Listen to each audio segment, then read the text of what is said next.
senator of the Federal Republic, there are certain expectations.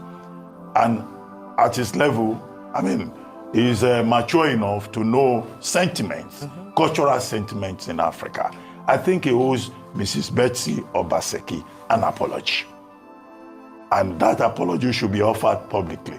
Who appointed Comrade Senator Oshiomole, the family planning expert, to tell Governor Obaseki and his wife how they should run their lives? I think he went a bit beyond, the limits of decency. The former chairman of the Nigerian Labour Congress, a two-time governor of Edo State, and a current service senator in the Federal Republic of Nigeria, Oshiomole.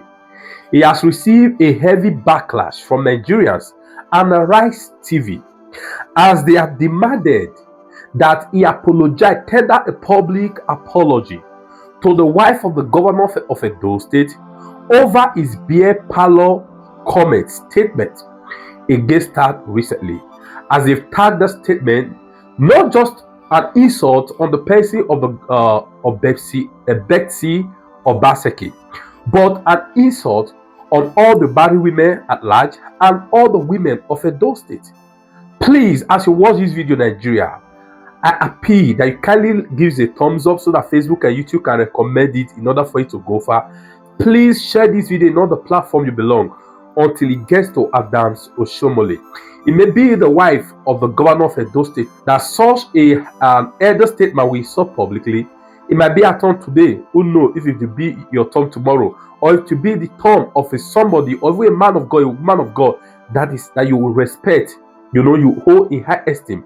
It might be their turn. Please, if you hate oppression, if you hate evil, if you hate such shenanigans coming from our so-called leaders at the corridors of power, please give this video a thumbs up and please share it until every Nigerian see it.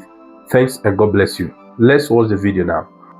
Well, the people are reacting. The first tweet there reads, "This is below the belt, a handshake beyond the elbow. There should be a minimum irreducible level of civility and respect in the political arena. I am disappointed.com. I'm disappointed. Comrade Oshiomole is saying this. It looks like a mockery to me, and such remark is unexpected of an elder statesman." The next tweet reads, "I actually like this. If you used marriage as a reason to insult someone, it's fair to also use your barrenness to insult you. No one should have the monopoly to be mad. Enough of hypocrisy." And the last tweet there reads, "One thing about going personal on political campaigns is that you can't control it. Once you go that way, everything is out of control because it has no jurisdiction." Oshiomole went below the belt there, but Mrs. Obaseki shouldn't have triggered it. Stay on issues and not personal. Dr. Abati, I mean, these comments came in yesterday and social media just went wild. I mean, it's not to say that any of the comments were fair, from the Barreness to one person not having a wife. Why is it that we cannot just stick to the politics during this kind of events? I sympathize with the people of Edo State. At a time when the main subject should be how rules will be fixed, how more jobs will be created, how school certificate examination performance can be, encouraged. The big story that is coming out of Edo State is about personal insult. Ahead of the September 21 election, we've seen the whole campaign process degenerating to the level of gutter politics. The second point is that Comrade Oshiomole is an elder statesman. He has been leader of the Nigerian Labour Congress. He has been governor for 8 years. He is currently a senator of the Federal Republic. There are certain expectations. And at his level, I mean, he is mature enough to know sentiments, cultural sentiments in Africa. I think he owes Mrs. Betsy Obaseki an apology. And that apology should be offered publicly.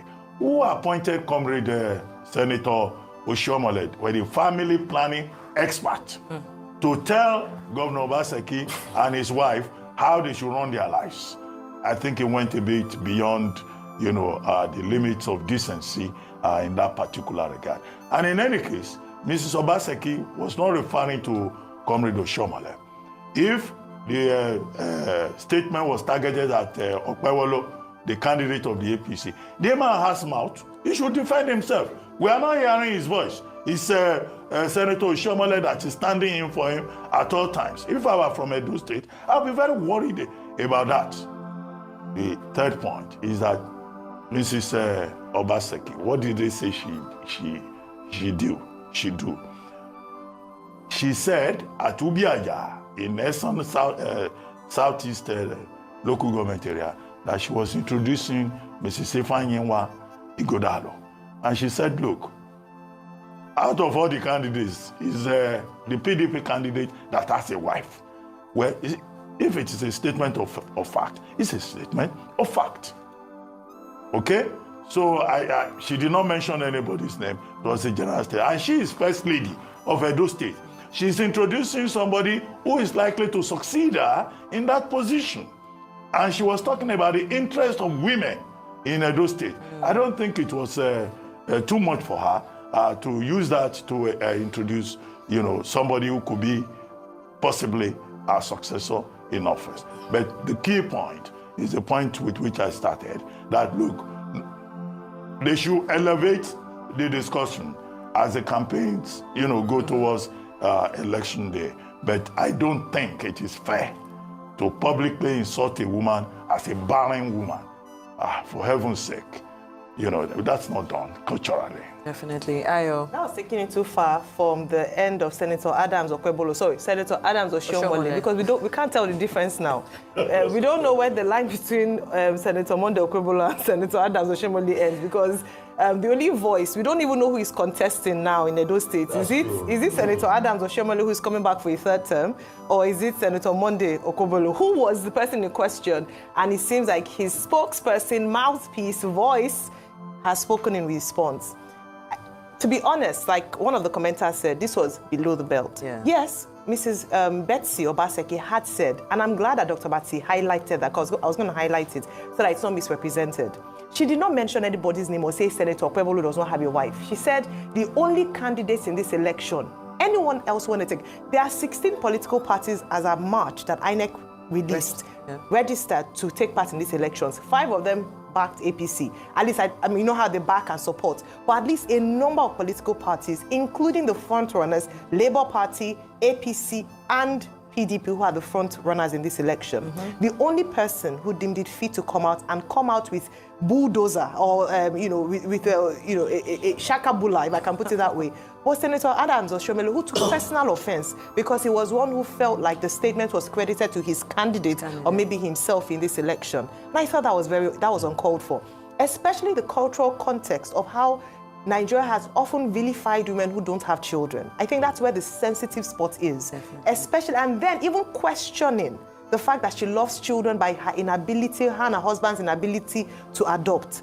It's the choice. If people don't have children or choose not to have children for whatever reason, you shouldn't question their love for children or insult them based on that. I thought that was gutter politics, and I believe in other same crimes, this would have cost them some votes in Edo State for what he did. It doesn't just not to apologize to Mrs. Betsy Obaseki. He should apologize to every woman in Edo State and every woman who does not have children or struggling to have children in Edo State. It's not just about her. It's a statement there. It's other jurisdiction. J.D. Vance. Yes. Referring to as cat, as a childless cat. Yes. Even in the US, it caused an uproar. Yeah.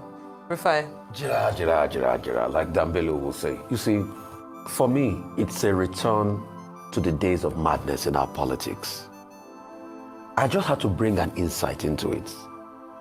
At first, the person that talked about, this is the only candidate that has a wife, that's also as wrong. Is that the conversation about who has wife or doesn't have wife? Or the development of Edo State? And Adams Oshiomole, I'm not surprised though. That's his nature. It's not Adams Oshiomole that told a widow to go and die. Have you forgotten that incident when he was governor? But it just shows you the kind of gutter madness that we have in our political system. And that's why we don't grow. These people will never argue about real issues. See, today, Adams Oshiomole has not told us why our people has not come to AriseTv. The other day, they say it's because they don't have they don't have money to subscribe in Edo State. That's why. No, they don't, You can- that was a suspect. that- Don't bring that up again you because see- I know people are still upset You about that. see, so, but it just shows how Edo nation or the Edo people have been bastardized by politics. And I'll give you an insight. The construction of the Benin moat started in 800 AD to 1460 AD. In fact, as of 1978, Guinness Book of World Records said that was the 1974, Guinness Book of World Records said that was the largest man-made structure by length. Second only to the Great Wall of China. The same Edo people that can construct the Benin moats today do not have access to running water because the pipes are not reticulated. The roads are bad. In the 1600s, in Benin, then they had street lights. They were one of the first to trade with the Portuguese. They had infrastructure and some level of development. But today, Benin is bereft of development, and politicians are talking about who not get wife and who not get pikin. It's a shame on our country. All right, then let's quickly take our last story. Former River State Governor